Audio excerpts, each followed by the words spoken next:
Hey guys, today we take a slow, smoky step into the world of pottage, the humble, bubbling cauldron of medieval life.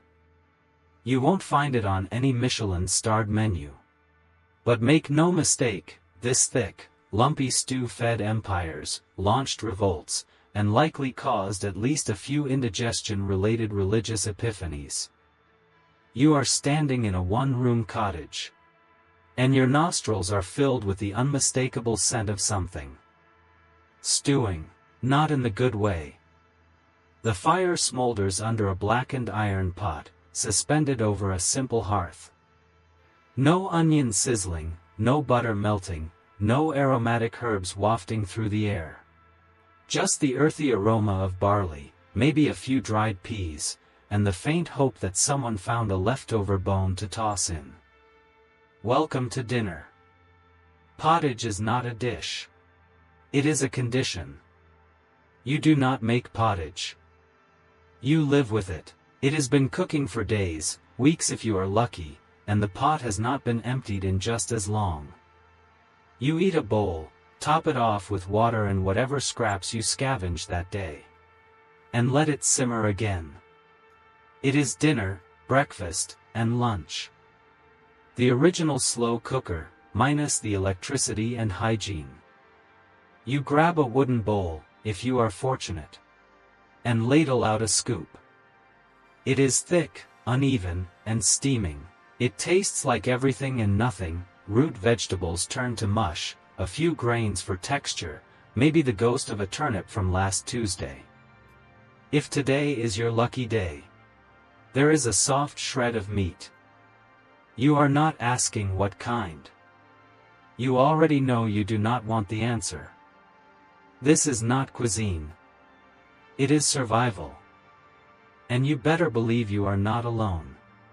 Outside your hovel, nearly every home in your village has a similar pot hanging over a similar fire, with similar hopes stewing inside.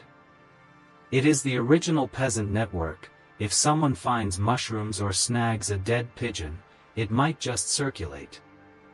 Or not. Food sharing is optional. Gossip sharing, mandatory. But before we get too romantic about communal living and earthy resilience, here's your wake-up call: you probably would not survive this. The pot is rarely scrubbed clean, and it simmers at a temperature just shy of actual sterilization. Boiling does some work, but not all. Especially when you are reusing the same ladle everyone in the house, and the neighbor's kid, has licked. Still, there is something comforting about the routine.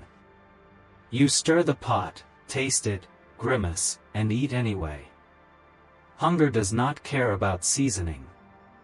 Historians agree that pottage was not just the most common dish in medieval Europe. It was often the only dish. In some poor regions, the word for meal was interchangeable with pottage. To eat was to eat stew. To go hungry was to have none. Here's your modern reality check. Imagine if your life depended on a single pot. Filled with things you could not predict, flavored by the smolder of yesterday's ashes and the memories of last winter's dried beans. So, before you get comfortable, take a moment to like the video and subscribe, but only if you genuinely enjoy what I do here.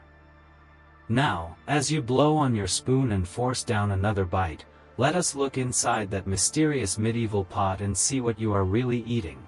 Spoiler alert, it gets weirder. You peer into the pot, poking at something vaguely beige with the edge of your spoon. It does not move. Congratulations, you have found the lentils. Or are those barley grains? In the dim firelight, texture matters more than identity. The line between pulse, grain, and occasional bug is blurry at best. Medieval pottage begins with the base. Grains. Grains are cheap, storable, and filling. Barley, oats, rye, whatever you have got. Wheat, that is for the upper crust, literally. You You are scooping cracked barley into your pot with a wooden scoop that has not been washed since your grandmother used it. Because when you only own one scoop, who has time for dishes, you throw in water. Not clean water, of course. You pulled it from the stream after the sheep passed through. You boiled it for about 5 minutes. It is probably fine. You hope. Next come the legumes, peas, lentils, broad beans. Not for flavor, mind you, but for protein. You do not know what protein is. You just know that without them, your knees ache worse and you get dizzy after working the fields. These dried pulses keep you on your feet through backbreaking labor and long winters. They are the silent heroes of your digestive tract, and they will punish you for undercooking them. You drop in a few wrinkled carrots, a chunk of turnip the size of your thumb, and half an onion from last market day, now soft and weeping. You add a strip of dried parsnip. More out of obligation than desire. It has already been soaking in the pot for 2 days, refusing to die. Now you stir. The wooden spoon makes a low, wet scrape as it circles the pot. The stew gurgles thickly, it is less a soup and more a mood. Occasionally, a pocket of air escapes, popping like a bubble of despair. You ignore it. You are focused on the seasoning. You reach for the small cloth pouch hanging on a nail by the fire. Inside, salt, if you are rich. But more likely, a blend of dried herbs gathered last summer, wild thyme, parsley, sorrel, maybe even a hint of garlic mustard if you are lucky. It is not about making the stew delicious. It is about making it less terrible. A medieval cook's motto, unofficially. And then, if the gods are smiling, you reach into the larder and pull out the treasure. A bit of fat. Lard, if you have slaughtered recently. Butter, if your cow is healthy. Bacon rind, if the stars have aligned. You drop it in like a wizard casting a precious spell. And for one glorious moment, the pot bubbles in thanks. Historians widely agree. Pottage was a daily ritual, evolving based on what was available. No two stews were the same, and that was both a blessing and a curse. Some households kept the same pottage pot going for weeks, topping it off daily with water and scraps, a bubbling, fermenting time capsule of subsistence. One chronicler from the 14th century writes of a village where the pot was never emptied. Only added to, passed from mother to daughter like a sourdough starter from hell. It was, quite literally, a family heirloom of flavor, or bacterial horror, depending on your optimism. Yet for all its reputation as bland peasant fare, pottage could surprise you. Toss in a smoked herring head, now it is fish pottage. Got leftover roast from Lord Winterbane's feast you stole off the back of a cart, it is meat pottage. You found a wild mushroom that might not be poisonous, you are either a culinary genius or tomorrow's funeral. Historians still argue whether long-cooked stews like pottage helped prevent certain nutritional deficiencies by extracting more minerals from tough vegetables and bones. Others suggest the endless reheating may have done more harm than good. But everyone agrees, it kept people alive. So as you hunch over your bowl, blowing steam from your spoon, just remember, this is not dinner. This is continuity. You are eating the same stew that fed monks, farmers, midwives, and mercenaries. This slop built cathedrals and survived plagues. And somehow, it does not taste worse than a dorm room ramen packet. It just takes longer to chew. It is morning again, if you can call this cold, misty pre-dawn morning. The fire never fully went out, but it is more embers than flame. You shuffle over, lifting the lid off the pottage pot. It is stiff with chill. You jab it, and the surface ripples like ancient glue. Congratulations, breakfast is served. Pottage is not just dinner, it is breakfast, lunch, and occasionally, if you ration poorly, your only meal of the day. In the medieval rhythm of life, meals are not about satisfaction. They are about survival. You reheat the pot slowly, adding water to loosen it up, maybe a pinch of oats to stretch it. The stew thickens like ambition in a tax office, slowly, reluctantly, but inevitably. The medieval world did not run on clock time. It ran on sun, bells, and growling stomachs. You eat when you can, what you can. 3 meals a day is a modern luxury. For the average peasant, 2 meals was generous.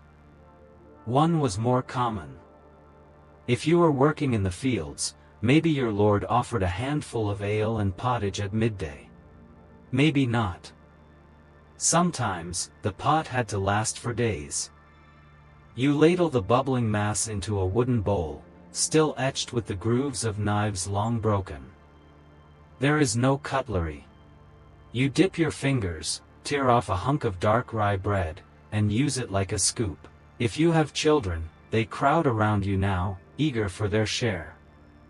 You ration it out, careful not to scrape too deep, there is a charred layer at the bottom.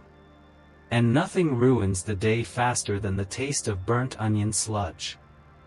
Monks in monasteries, contrary to popular belief, did not feast daily on heavenly fare. Many lived off pottage as their main staple too. The Benedictine rule required simplicity and moderation. One monk's diary, preserved in the margins of a prayer book, laments the monotony. Stew again. Stew again. I dream of apples. In the winter months, when storage ran low, dreams were sometimes all you had. In noble homes, pottage took on airs. It became blancmanger if you added rice and almonds, frumenty if you stirred in milk and meat. But the essence remained, a slow-cooked, one-pot meal that was just nutritious enough and just bland enough not to kill you or thrill you. There is an open debate among historians about whether the humble pottage contributed to relatively stable mortality rates among peasants during lean years. Some suggest the long cooking process neutralized harmful bacteria and preserved marginal ingredients. Others argue that frequent reheating and reuse introduced low-grade food poisoning that simply became background noise in medieval digestion. Still, it filled bellies. It bought you time to labor in the fields, repair your thatch roof, tend the goats. And it brought people together. The pot was often communal. Neighbors would share when they could. During village festivals, or the rare feast day, the pot grew richer, drawing in donations like an edible offering to the gods of hunger. And if you think everyone hated it, think again. Some chroniclers speak fondly of it. A 12th-century Welsh bard once wrote a poem praising the cauldron that steams like a dragon's breath, whose breath warms the bellies of babes and brave men alike. Admittedly, he also praised sheep for their wisdom, so grain of salt. Still, there is a rhythm to it. Stir, sip, survive. The pot simmers through the seasons. Spring brings new greens. Nettles, leeks, fresh garlic. Summer offers beans, maybe a dash of crushed berries if you are feeling fancy. Autumn means roots and dried herbs. Winter, hope. Hope and a spoon. So you take your bowl, huddle near the fire, and blow gently. You do not love this meal. You do not even particularly like it. But you respect it. Because it means you are still here. And in the Middle Ages, that is no small thing. By midday, the pottage has changed again, thicker, darker, and possibly a bit more fermented. It has been sitting by the hearth all morning, slowly soaking in the flavors of the room. Smoke, wet wool, the occasional sneeze from the baby sleeping by the fire. And yet, when lunch rolls around, if you are lucky enough to have a second meal, it is the only option. You dip your bowl again, scrape the sides, and notice a faint tang. That is the wild garlic you tossed in yesterday, or maybe it is the beginnings of fermentation. Either way, you eat it. Waste is unthinkable. Today, you are out in the fields. And you have brought your pottage with you in a clay pot bundled in cloth. It is heavy, but it is food. You take a break, find some shade under a hawthorn tree, and crack open the pot. The stew is congealed, but sunlight helps. You stir it with a stick, then use your fingers to fish out a chewy bit of barley and a suspiciously soft turnip. In a world without Tupperware or refrigeration, this is how it is done. You eat it cold. You eat it warm. You eat it while sitting on a cart full of manure. And strangely, it still tastes the same. Pottage was not just food. It was infrastructure. In medieval England, records show that monasteries had entire kitchens dedicated to pottage preparation for the poor. A document from the 14th century lists 100 gallons of peas, 10 of barley, 6 of lard, and 1 cow, boiled for Christ's sake.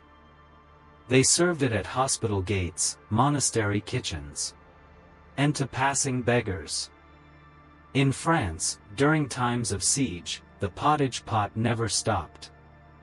There are reports from Rouen, 1418, of women boiling anything edible, dogs, weeds, leather boots, just to maintain a semblance of stew. And it was pottage by name if not by nature. Historians still argue whether pottage evolved as a culinary strategy or a survival mechanism. Was it the product of agricultural necessity? Or a deliberate choice for a food that could adapt, scale, and hide unsavory ingredients? Some say it was designed to mask rot and scarcity with layers of heat and time. Others suggest it was a deeply social food, meant to be shared and sustained communally. Either way, pottage adapts. It welcomes everything and judges nothing. Got a handful of beans, toss them in. Found a snail, congratulations, it is protein now. A cracked egg. A fistful of lentils, even stale ale, pottage says yes. In many villages, the communal cauldron stood in the town center. Anyone could contribute. Anyone could take. A traveling priest might drop in herbs from a distant monastery garden. A widow might add marrow bones from her old goat. Children would sneak in berries, sometimes mud. The result, a local blend of nutrition, gossip, and bacteria. And there was an etiquette to it. You did not double dip. You did not complain about the flavor. And you certainly did not eat more than your share. Doing so might get you more than a scolding, it could mean exile. Especially during lean months. You finish your bowl and wipe it clean with crusty bread. It is not enough. It never is. But it buys you 2 more hours of hoeing the rocky earth or hauling firewood. You feel the sluggish comfort of carbohydrates kicking in, slow, dull, honest energy. Your body aches, but your stomach is quiet, and that is a win. In towns, pottage evolved. In cookbooks like the For Me of Curry from 1390, upper-class pottage gets dressed up. Almond milk, imported spices, saffron.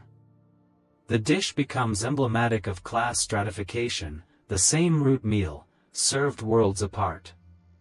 You wonder, briefly, what a noble's pottage might taste like. Not that you will ever know. But you can dream while scraping the pot for the last bit of soft barley clinging to the edge.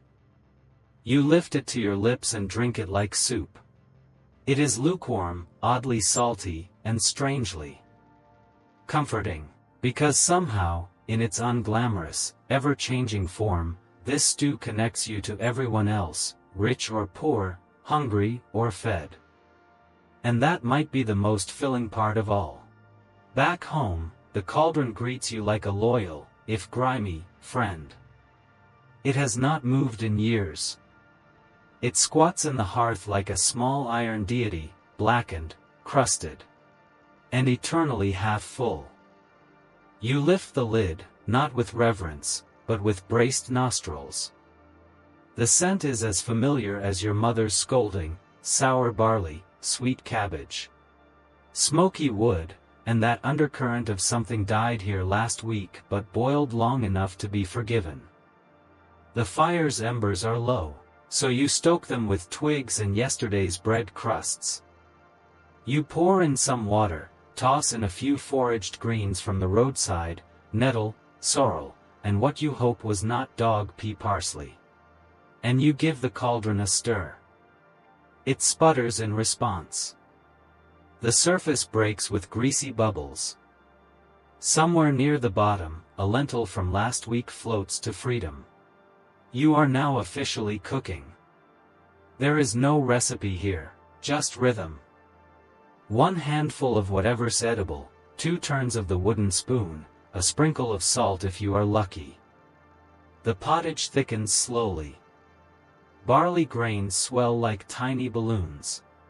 Root vegetables soften until they resemble memory foam, and anything green turns khaki under the heat. And yet, there is method in this madness. Pottage, at its core, is a masterclass in resource management. Medieval cookbooks, what few existed, do not list ingredients so much as possibilities. One 14th century housewife's notes suggest, add leeks, if God is generous. Else, onion. Else, nothing. It is cuisine built on substitution and compromise.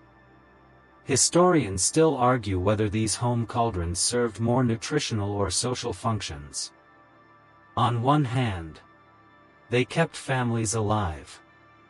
On the other, they kept households grounded. Stirring the pot was not just literal. It was ritual. A shared act. The smell of pottage meant someone was home. The sound of boiling meant the day had a center. Children were taught the lore of the pot early. Don't scrape the burnt bit, it is cursed. Don't eat what floats on top too fast, it is probably just lard. And do not, under any circumstances, ask what kind of meat that is. Speaking of meat, you do not have any, but maybe your neighbor does. So you send your youngest to trade a basket of dried apples for a marrow bone. A gamble. But if she returns with even a knuckle of something once living, it will be a feast. Bone was gold. It meant gelatin, fat, richness. It meant the pottage might slide across your tongue instead of sitting in your gut like wet gravel. When she returns, triumphant, you hold the bone aloft like a relic. You lower it into the pot with care. It sizzles. The stew changes instantly.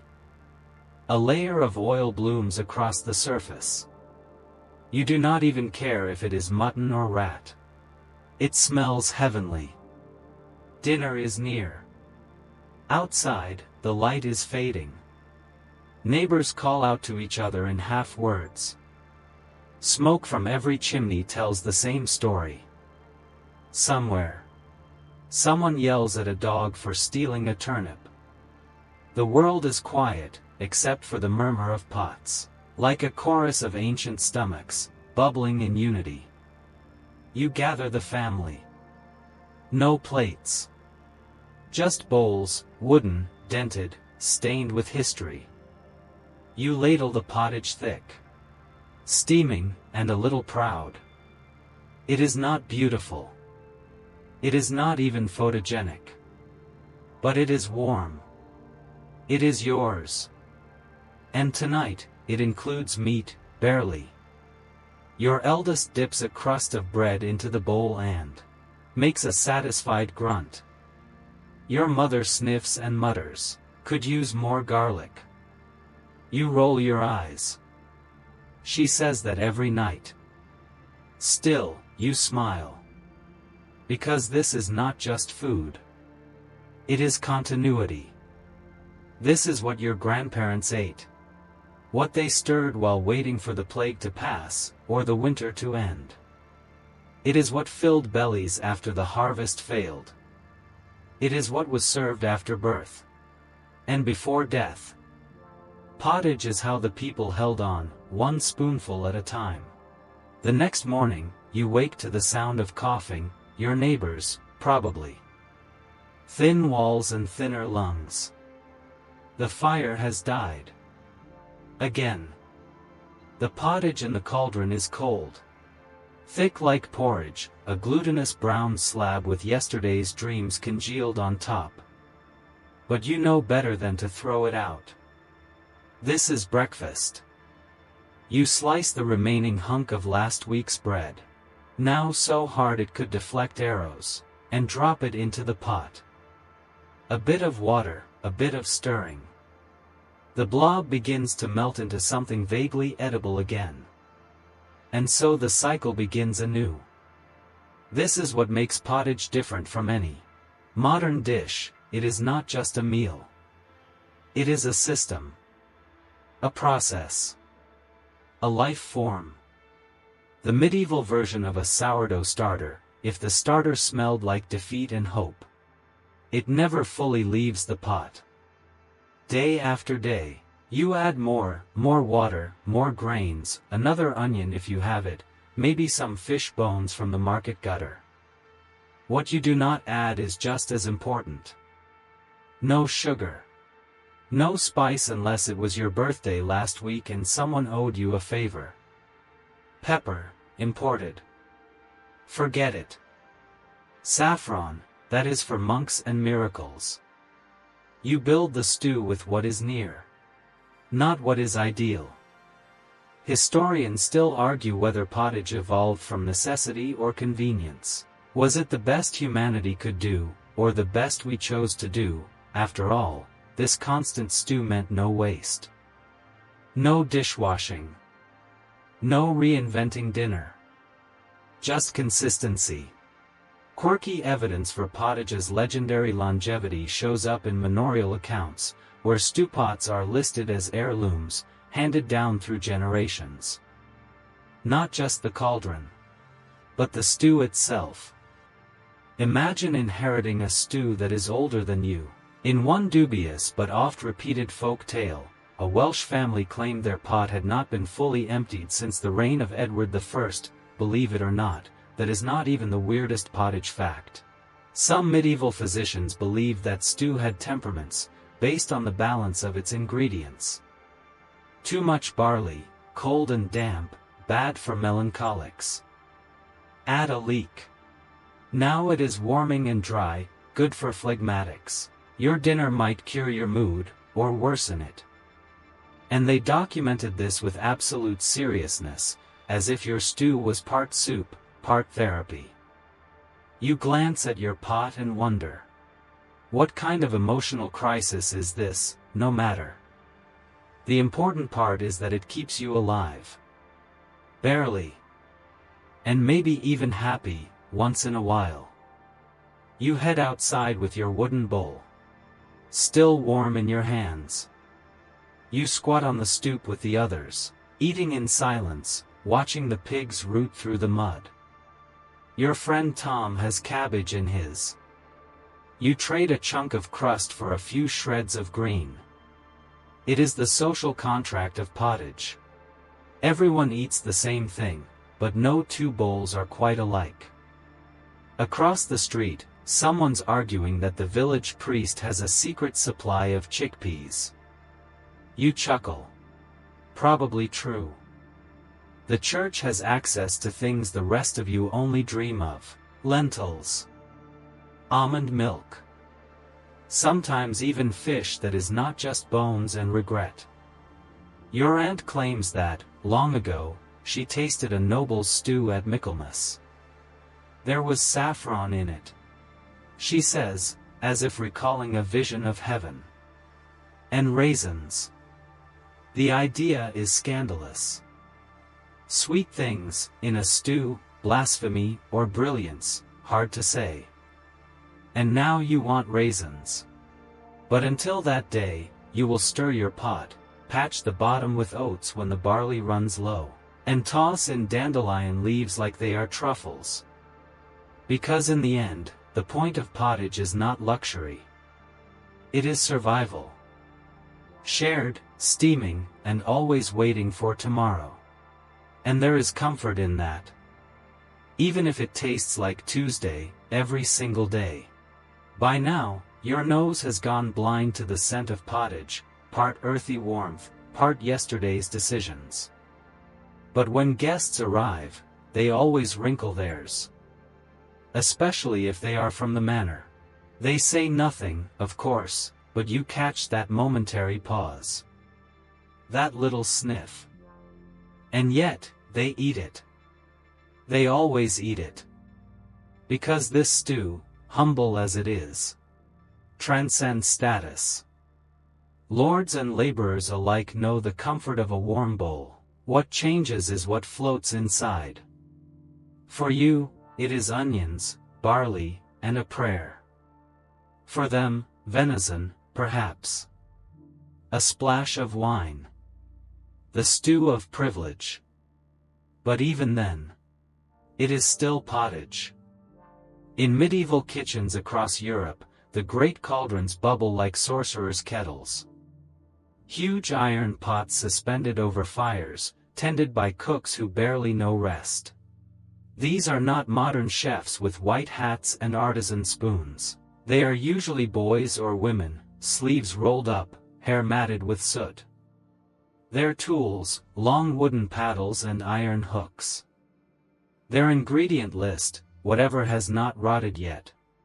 Pottage in a noble's kitchen is a different beast, thicker, richer, and boasting meat more often than not. Rabbits from the hunt, pigeons from the dovecot, sometimes a bit of bacon for good measure. Yet beneath all the embellishments, the same rule applies: the pot never empties. Historians still argue whether this eternal stew method was out of efficiency or superstition. Some sources suggest that it was considered unlucky to fully clean a cauldron. You might wash away your luck, as one 14th century kitchen record hints. Superstition or sanitation, hard to say, especially when soap is a luxury and cleanliness is relative.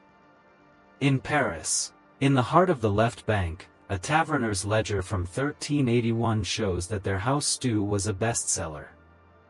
A copper pot, never fully emptied in over a decade, produced bowls so thick you could almost slice them.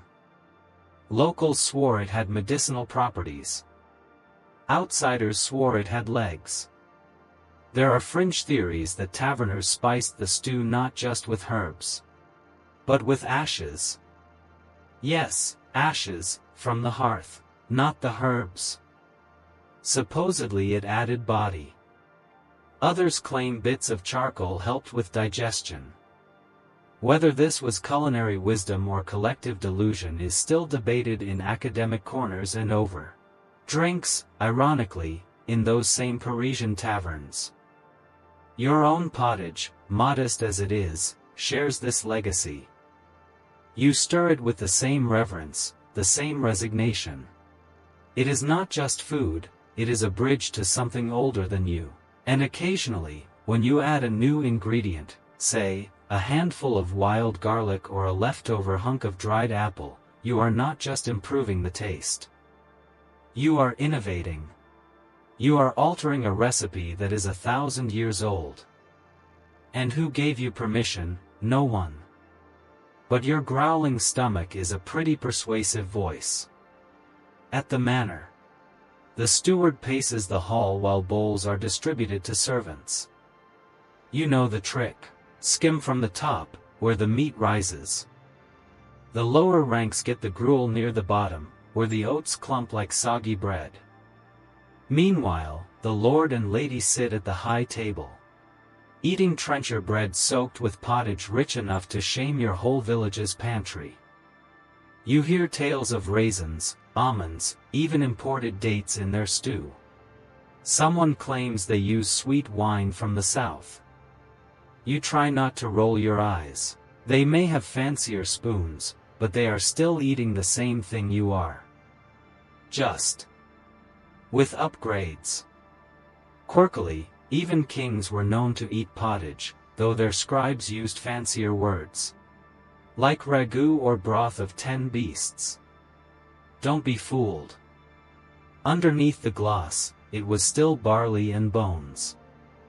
One royal chef in a 15th century manuscript complains that the king tires of stew yet refuses to dine without it. That is the paradox of pottage. It is both peasant fare and royal staple. It humbles and sustains. It adapts to poverty and luxury alike. A social equalizer disguised as a pot of leftovers.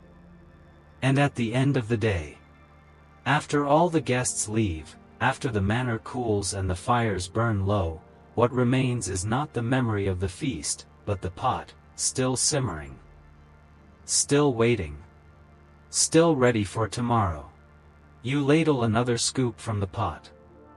It does not look any different than yesterday, or the day before. But somehow, it is. Today, the air carries the smell of turnip. A sharp, rooty scent that makes your nose twitch and your stomach grumble in anticipation or mild dread. Depends who you ask. You heard someone found a carrot in the fields. 2, a real one, not a worm-ridden imposter.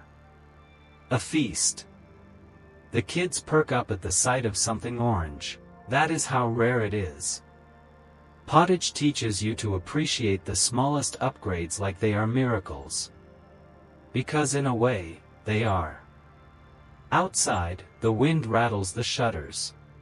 And the cold seeps through every gap in the wall. This is not a season of plenty. It is the time of hunger. Lean months. Lent. Famine.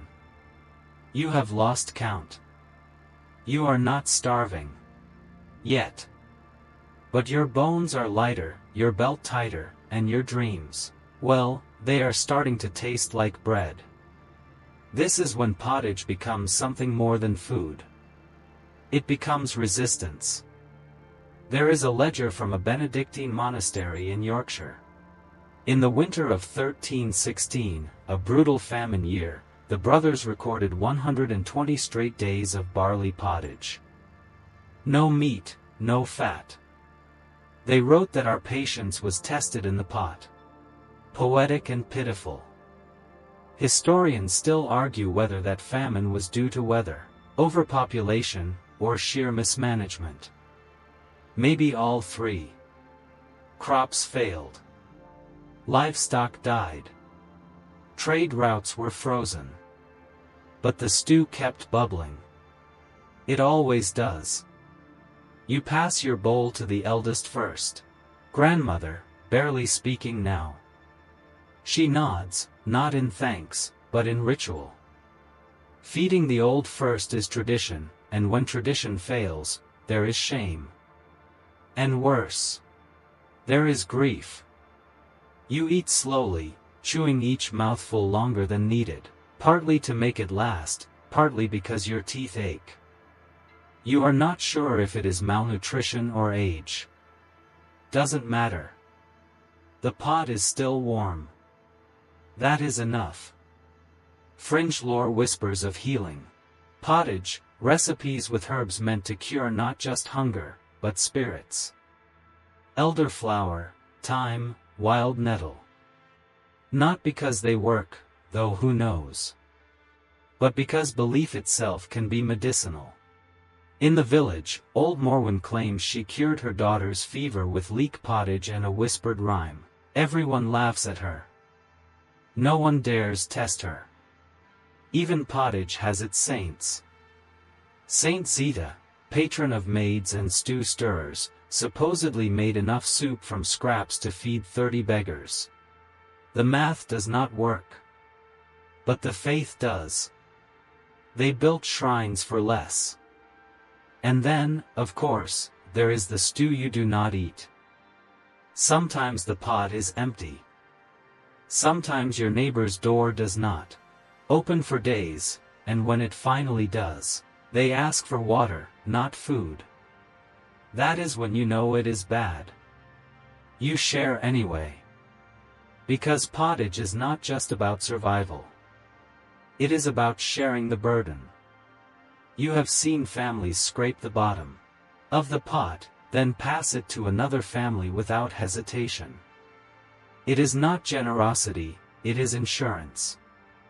One day, you will be the one knocking. Quirky detail, some regions used communal pots.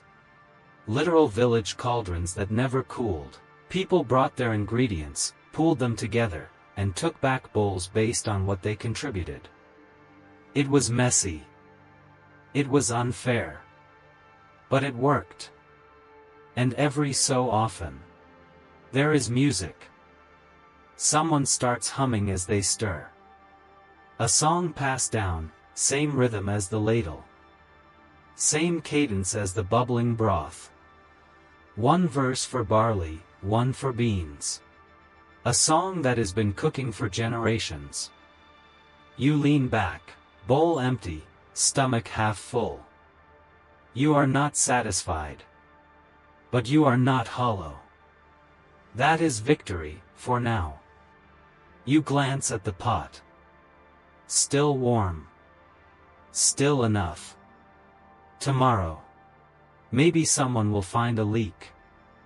Maybe someone will share a bone. Maybe not. But there will be pottage.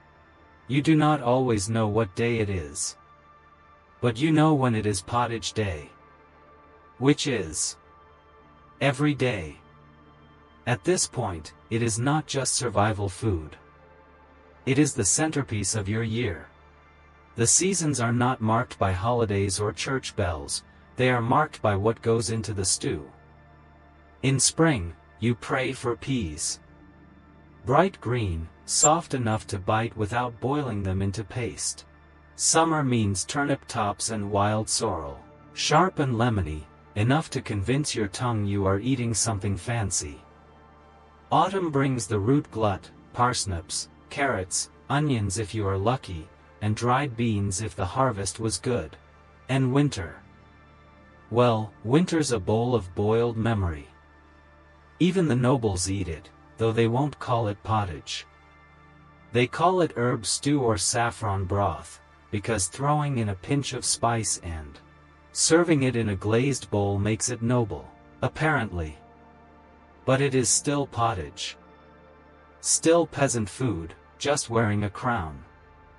You would laugh if your mouth was not full of the same stew for the 8th day straight. One curious record from a 14th century manor household lists a weekly meal plan. 6 meals of meat stew, 1 day of common pottage, which, it turns out, was for when the Lord fasted. Or when his cook got lazy. Historians still argue whether this reference shows culinary hierarchy or just kitchen fatigue. Either way, it is proof the stew pot spares no one. There is a kind of strange dignity in that. In knowing that somewhere up in the stone manor, a pampered noble might be eating a watered-down version of what is in your bowl. Your barley might be coarser. Your onions older. But you share a ritual. And the ritual is everything. Because pottage is not just food. It is schedule. It is routine. It is religion. You rise, you tend the fire, you fetch water, you stir. Repeat. Every day, the same pattern. When the world is chaos, plagues, raids, bad harvests, more taxes, this bowl is the only constant. It gives the illusion of control. You remember the story of the village that ran out of grain but kept stirring water and herbs anyway, calling it hope pottage. A joke at first. Then a tradition. Then, finally, someone showed up with barley, and they cried over the pot like it was a newborn. Stranger still, there is evidence some monasteries flavored pottage with fish heads not just for protein, but because the bones resembled relics, small spines in a sacred stew. Did it help spiritually? Maybe. Nutritionally, less so. But when every spoonful tastes like devotion, who is counting? Today's bowl is thick. You have added wild garlic and dock leaves. Bitter, yes, but still edible. You chew slowly, eyes on the horizon. There is rain coming. You can smell it in the wind. That means no foraging tomorrow. That means today's batch might have to stretch for 3. The child next to you scrapes their bowl clean and licks the wooden spoon. You remember doing the same. You remember your mother slapping your hand and laughing. You remember her stirring this same pot. And suddenly, you realize, the taste has not changed. Not really. Because this is the flavor of lineage. This is ancestral cuisine, whether anyone bothers to write it down or not. No printed recipe, just instinct passed through generations of repetition and survival. That pot you use, blackened at the base, cracked near the handle, your grandmother used it. Her mother too. You would bet it is older than the chapel at the edge of the village. Quirky detail, some households named their cooking pots. Not pets, just pots. One chronicle from 1294 describes a widow fined for swearing at old Maud, her cauldron, during church hours. Priorities. You smile into the steam. Because even if your stomach is only half full, your memories are brimming. And that is something the pottage gives you. 2. It does not just feed the body. It preserves the past. Your ladle scrapes the bottom of the pot, and for a moment, you pause. Not because it is empty, there is always another handful of barley or wild greens to add, but because something feels final. Like the end of a sentence you did not know you were writing. This is the last of today's pottage. But not the end of pottage. Because the fire is still hot. The pot is still there. Tomorrow, you will pour water in again, stir it into whatever new shape it takes, and call it breakfast. Or lunch. Or dinner. Doesn't matter. It is just pottage. That is the magic of it. It does not care what time it is. It does not judge your seasoning skills. It accepts what you give it, withered greens, bruised turnips, goat bones boiled twice, and turns it into something that tastes almost like comfort. Almost. You remember a winter when the whole village shared one cauldron. The stew never fully emptied for weeks. People just kept adding to it, bits of smoked eel, dried herbs, lentils from a forgotten pouch. It was a living thing by the end. Half legend, half soup. Someone swore it cured their cough. Someone else said it brought dreams. Nobody died that month, which was miracle enough. There is a theory, somewhere between folklore and scholarship, that pottage pots worked like sourdough starters. A bit of the old stew was always left behind to enrich the next batch. Not just for flavor, but as a kind of microbial memory. You were literally eating yesterday with every bite. Historians still debate whether this tradition was deliberate or just lazy washing. But either way, it turned every meal into a culinary time machine. There is something oddly sacred about that. About eating food that remembers. Today, some archaeologists study soot patterns on ancient cauldrons, trying to guess how many years they hung above a hearth. They find tiny traces, barley starch, bone marrow, mustard seeds, like fingerprints from long dead hands. Every scrape tells a story. And yours will too. Maybe someone in 100 years will dig up your pot and wonder what you ate. How you lived, whether your stew was bitter or rich, whether you had enough. They won't find much, but they might find a smear of onion, a trace of time. Proof that you were here. Even in the 21st century, modern chefs are rediscovering pottage. They call it rustic one-pot cooking now, and charge $25 a bowl. They add duck confit, drizzle it with oil, place it carefully on stoneware. But underneath the truffle garnish, it is still turnips and lentils, still your dinner, disguised as theirs. You stir the pot one last time, even though there is nothing left to stir. Habit, maybe. Or respect. Because you have come to understand what this food really is. Not cuisine. Not a recipe. It is a survival strategy. A social glue. A ritual. It is a whisper from the past reminding you that no matter how cold, how lean, how uncertain the world becomes, there is always something to put in the pot, and that is enough. You cover it with a cloth, bank the fire, and sit down beside it. The stew is gone for now. But the pot waits. Like it always has. The embers fade, and silence returns to the hearth. The pot rests, soot-kissed and still warm, a cradle for the stories it is held. You lean back, the scent of boiled roots still lingering. The rhythm of wooden spoons still echoing faintly. Outside, the wind shifts.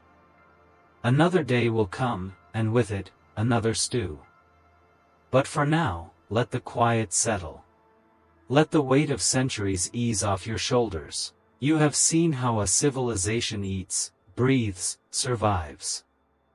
And maybe, just maybe, you will never look at a humble bowl of soup the same way again. Thanks for watching.